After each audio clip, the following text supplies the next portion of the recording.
up guys, Shane's here with another DIY hack video. So today I'm gonna be turning this fork into a freaking knife. It's gonna be freaking crazy. So a lot of you guys have been asking in the comment section, Shane's, how the hell do you turn a knife into a fork? I mean a fork into a knife. So I'm gonna be showing you guys right now. First of all, you're gonna need a fork, preferably a middle fork, just like this one. And you're gonna need a microwave. And you're gonna place it in the microwave and you're gonna be turning it on. I'll just plug it in here. Just like that. Turning it on. Closing it and heat it up for 30 seconds. And I'll be back when it finishes. Alright guys, it just finished. This is the moment you guys have all been waiting for, man.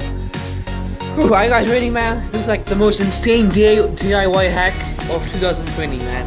Holy shit, oh my gosh. Drum roll, please.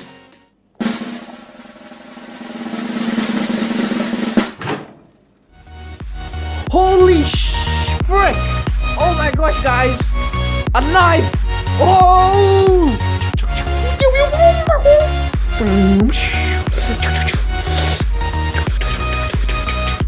Man, this is pretty awesome, man. It's like the top 10 DIY hacks of 2020, man. Guys, try this out, man. Let me know in the comment section if it works. Who's calling? Oh shit, it's the police. Oh shit.